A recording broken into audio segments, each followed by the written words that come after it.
alguns pontos aí do processo, tá? Essa numeração está tratando aqui do processo da periculosidade de primeira turma, ação movida pelo Sintec contra a Corsã lá em julho de 2012, tá? Uma ação bastante antiga, que agora está tendo uma segunda leva de valores saindo.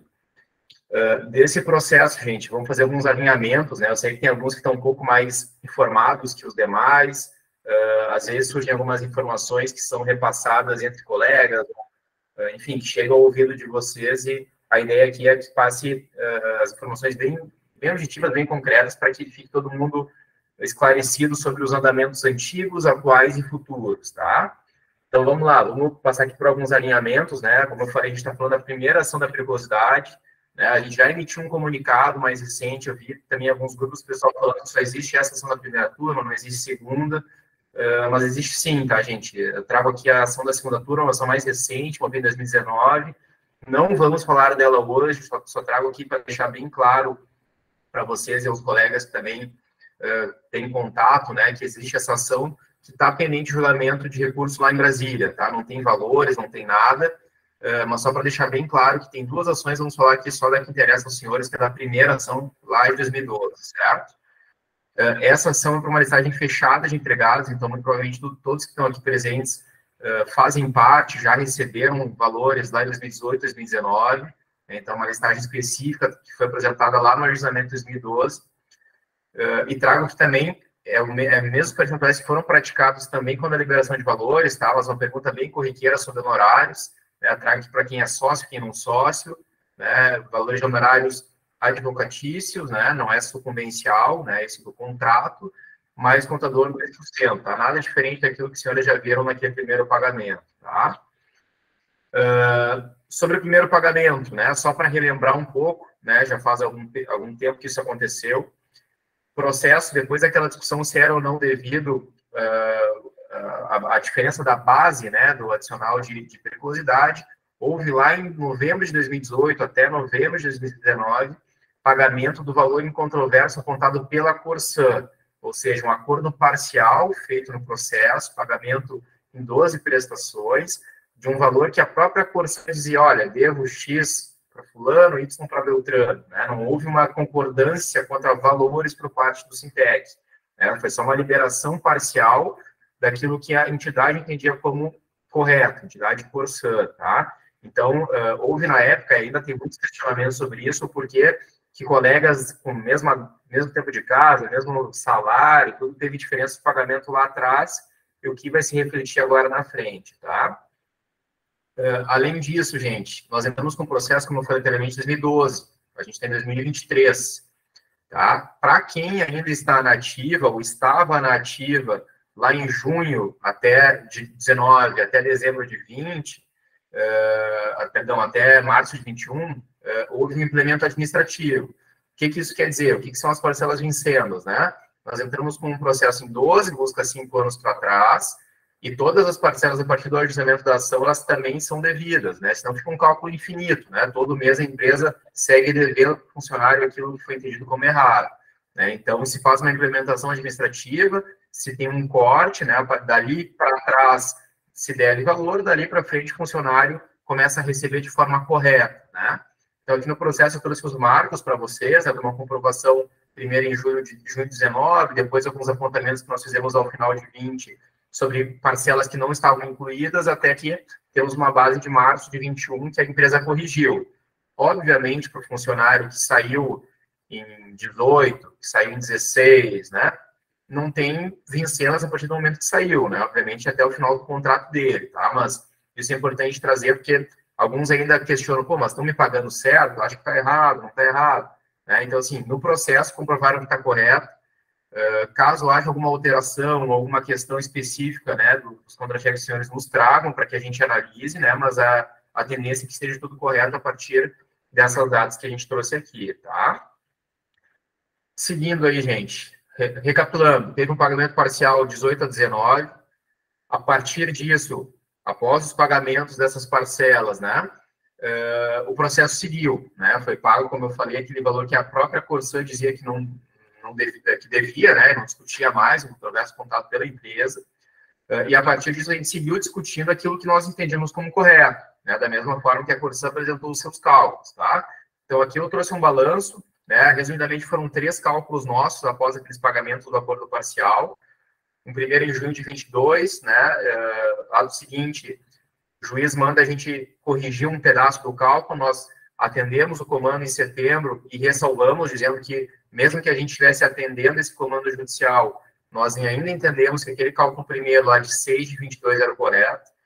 Novamente, em outubro, né, o juiz novamente manda nós corrigirmos um cálculo apresentado, apresentamos isso conforme determinação do juiz, mantendo a ressalva daquele primeiro cálculo de junho de 22, tá? Até que no começo desse ano, em 30 de janeiro, a juíza bate o martelo dizendo, olha, agora este cálculo que vocês apresentaram aqui em novembro de 22 está correto, né? Por mais que nós sigamos dizendo, olha, estou apresentando um cálculo, mas ainda entendo que devido àquele lá de trás está um valor obviamente maior, tá? Homologado o cálculo, ou seja, o juiz batendo o martelo dizendo que a nossa conta era correta, conta essa apresentada em novembro. A Corsã pediu um prazo para pagar, acabou comprovando o pagamento logo na sequência, tá? E após o pagamento judicial, ou seja, a empresa faz uma guia, né, uma espécie de guia, paga lá para uma conta vinculada à Justiça do Trabalho, abre-se um prazo de 5 dias úteis, tanto para nós quanto para a Corsã fazermos recurso, né? Então, só coloco aqui que nós já fizemos recurso, dizendo, olha, a conta homologada é minha, mas entendo que é mais, e pedimos a liberação desse valor, que a Corsã não discute mais dever, né? Valor agora mais atualizado. Da mesma forma que a Corsã, no dia 5/4, fez mais ou menos o mesmo recurso, são nomes distintos, tá? Mas a Corsã ainda entende que deve menos do que aquilo que o juiz disse que a Corsã deve, tá? Então, nós temos 3 cálculos, né? O nosso, que é o maior cálculo, o cálculo que a juiz entendeu como correto, que é nosso, mas é ressalvado, e um cálculo da Corsã que é um pouco menor do que esse cálculo que a juiz entendeu como o adequado, né? Conforme os critérios. Feito recurso pela Corsã, nós novamente pedimos a liberação desse valor em controvérsia em 12 de abril.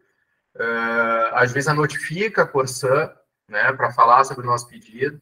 No dia 26, a Corsã, mesmo após ter passado o prazo processual e da nossa renovação de liberação, a Corsã diz que tudo bem, pode liberar, né, não se opõe. Até que no dia 27, quinta-feira passada, a juíza diz, peça-se alvará e falem as partes sobre os recursos, né, tanto Sintec quanto Corsã. Tá? O que isso quer dizer? Né? Essa é a última movimentação que nós temos, tá, gente? Essa da ordem da juíza de expedição de alvará. Significa que a gente está aguardando a Secretaria da Vara do Trabalho cumprir essa ordem. Tá? Deixando bastante claro para vocês.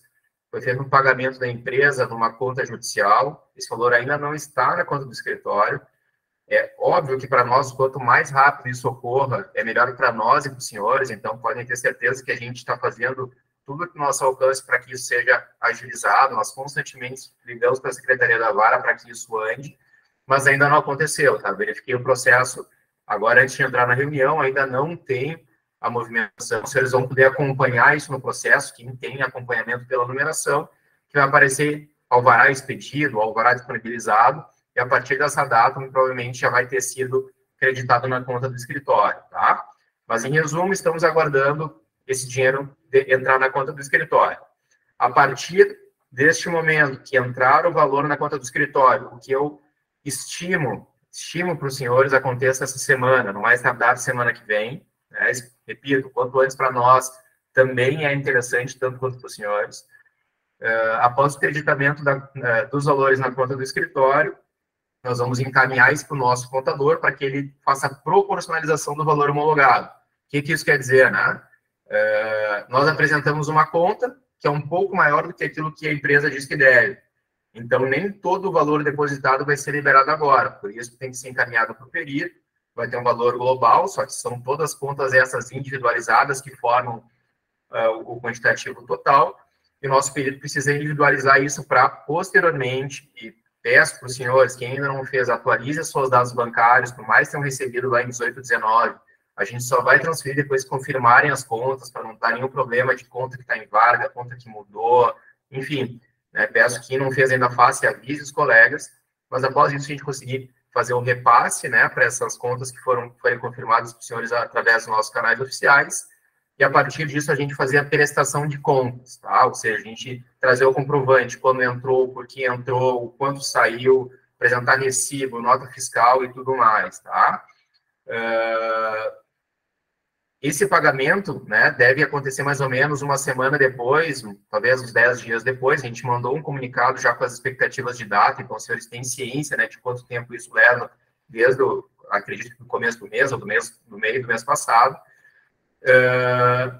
E feito o pagamento, a gente vai fazer a prestação de contas presencialmente, tá? Esse cronograma nós vamos divulgar em conjunto com o Sintec, acredito que no decorrer dessa semana, né, vão ter algumas localidades em que nós vamos para continuar à disposição dos senhores para prestar qualquer dúvida, né, prestar esclarecimentos, melhor dizendo, né, ver se tem alguma outra questão que a gente precise conversar, e também para aqueles que não puderem estar presentes, né, a gente também vai divulgar isso através de e-mail, telefone, fazer atendimento online. A ideia é que a gente consiga estar próximo de vocês para que sane qualquer dúvida que tenha, tá?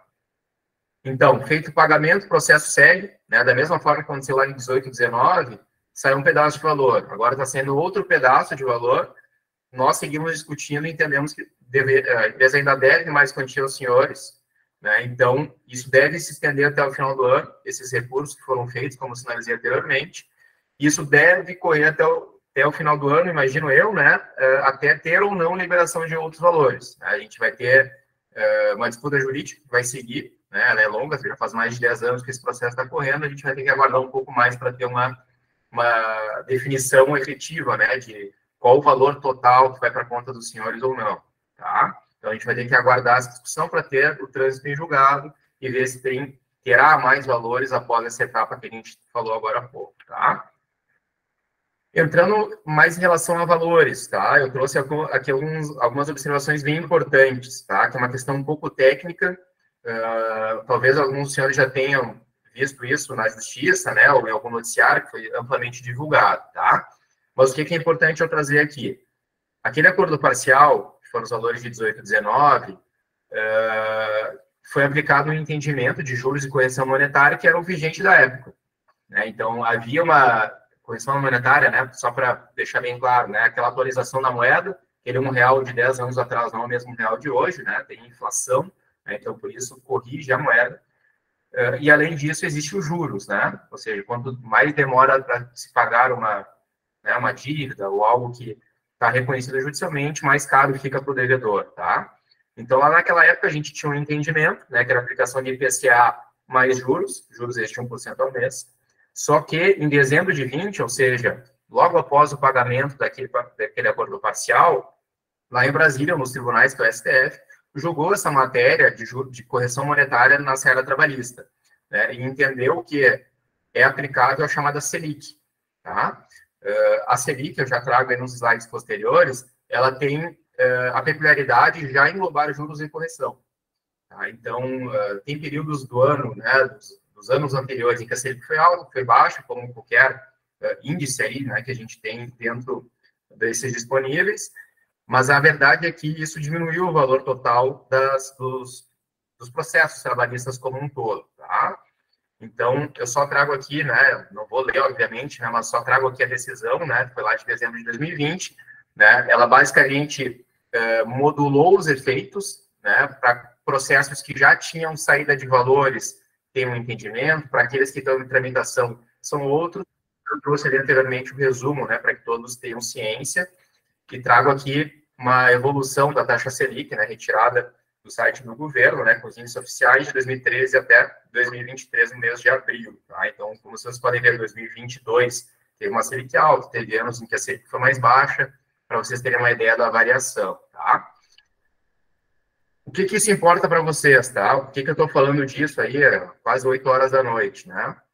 Porque isso impacta no valor final, né, no valor do dinheiro a ser pago para vocês, tá? Eu trouxe aqui, então, basicamente 3 cenários. Obviamente, a gente não está falando de uma pessoa específica, a gente está trazendo algum cenário hipotético aqui só para que entendam, né, como é a situação, né? Então, eu trouxe aqui uma situação 1, né, que o empregado teve um pagamento lá no acordo parcial no valor de 66 mil. Estou falando sempre do mesmo critério, tá? Sempre valor bruto. Esse 66 mil pago na época, entendido pela empresa como correto, né, feito o pagamento. Após o cálculo, o recálculo, né, dizendo a decisão do STF, se entendeu que aqueles 66 mil, na verdade, era 65, ou seja, é menor do que o valor que efetivamente foi pago. Tá? Então, aplicando a decisão do STF, que é essa DC 58, ela diz o seguinte, olha, quem recebeu a maior, não recebeu de má fé, obviamente, não tem que devolver valores. Né? Então, tem alguns casos na nossa planilha, por isso que eu trago essa situação, que o valor está zerado. Né? Então, a pessoa vai dizer, pô, mas peraí, né? Eu tinha talvez 70 mil de cálculo na época, né? Mudou uma decisão do STF, agora não tem mais nada para exceder. É isso aí. Infelizmente, o STF entendeu que o critério é esse. Então, para situações em que a pessoa já recebeu igual ou maior do que o cálculo aplicado a essa nova decisão do STF, não haverá valores a ser pago, tampouco valores a ser devolvidos aos cofres da Corsã, tá? Uma situação 2, gente, tá? E já que me encaminhando, após essa, mais uma, já para a gente encerrar e abrir para dúvidas, tá? O empregado teve um pagamento, também lá no acordo parcial de 18 e 19, um valor pequeno, né? Razoavelmente pequeno, valor de 5.212. Aplicando a decisão do STF, esse valor seria menor, 5.190, vou arredondar aqui para a gente ficar mais claro, né? Ou seja, ele ganhou um pouquinho mais, ganhou um pouco mais do que seria o devido. Só que agora, mesmo aplicando a decisão do STF, essa pessoa vai ganhar quase 300 mil, né? Sempre o mesmo critério, sempre a mesma coluna de valor bruto, tá? Obviamente, na época, ele recebeu um valor muito menor do que é o cálculo de agora, tá? Então, assim, isso veio de forma muito forte, né? Tanto na época, né, quanto agora. Colegas que na época receberam muito pouco em comparação com o mesmo colega de setor, de tempo de casa, de salário, vão receber uma fatia maior agora, né? Então, tem casos em que pessoas estão recebendo valores bem altos, porque na época receberam um valor muito pequeno em relação ao cálculo que a Corsã entendeu como correto. Tá? Então, nessa hipótese aqui, na situação 2, a gente vai repassar uma quantia bem maior, obviamente haverá liberação de valores, tá? E, por fim, uma situação 3 é mais ou menos o oposto, né? O cara lá que na época recebeu um valor muito alto, obviamente isso não é regra, né? Isso vai conforme o cálculo que a Corsã entendeu como correto lá no acordo parcial. Né? Mas só para os senhores terem uma ideia também, né, do que pode acontecer e por que da divergência de agora, e a razão é a mesma daquela divergência da época, né?